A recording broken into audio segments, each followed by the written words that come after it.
جب مردے کو قبر میں لٹایا جاتا ہے اور مٹی ڈالنے لگتے ہیں تو مردہ دیکھ رہا ہوتا ہے، اور جب مٹی ڈال کر جانے لگتے ہیں تو مردہ اس کے قدموں کی آواز سنتا ہے۔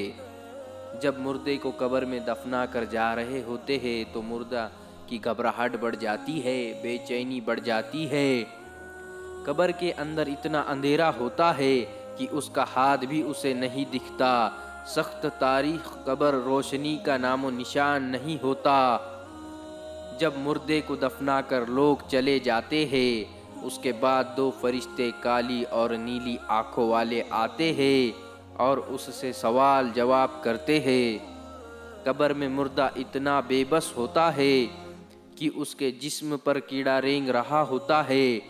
اس کو مردہ ہٹانا چاہے گا لیکن اتنی طاقت نہیں ہوگی کہ اس کیڑے کو وہ اپنے اوپر سے ہٹا سکے اور دور کر سکے۔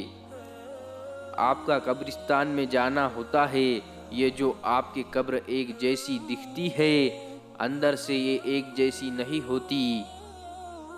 کسی کی قبر میں اللہ کا عذاب ہو رہا ہوتا ہے اور کسی کی قبر میں مردہ جنت کے مزے لے رہا ہوتا ہے۔ کسی کی قبر میں جہنم کی کھڑکی کھلی ہوتی ہے، کسی کی قبر میں جہنم کی آگ بھڑک رہی ہوتی ہے۔ قبر میں ایک اندھا سانپ ہے، جب مردے کو وہ ڈنک مارے گا تو وہ 70 ہاتھ زمین میں دھس جائے گا۔ قبر میں دو طرح کی ہوتی ہے، یا تو جنت کے باغ میں سے ایک باغ ہوتی ہے یا دوزخ کے گڈھوں میں سے ایک گڈھا۔ قبر میں 3 سوال ہوں گے۔ فرشتے پوچھیں گے تمہارا رب کون ہے؟ جو نیک ہوگا وہ کہے گا میرا رب اللہ ہے۔ جو برا ہوگا اور وہ کہے گا ہائے افسوس، ہائے افسوس، مجھے نہیں پتا۔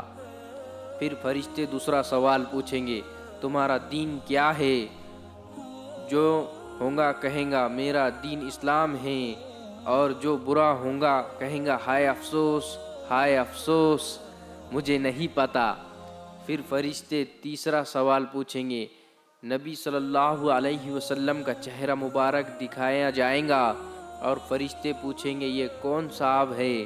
جو نیک ہوگا وہ کہے گا یہ تو ہمارے پیاری نبی صلی اللہ علیہ وسلم ہیں، اور جو برا انسان ہوگا اس کے فرشتے کہیں گے یہ کون صاحب ہے؟ ان کے بارے میں کیا کہتے ہو؟ تو کہیں گا ہائے افسوس، ہائے افسوس، مجھے نہیں پتا۔ جب مومن بندہ فرشتوں کے صحیح جواب دے دیتا تو اس کی قبر میں جنت کی کھڑکی کھول دی جاتی ہے اور جنت کی خوشبو آتی رہتی ہے۔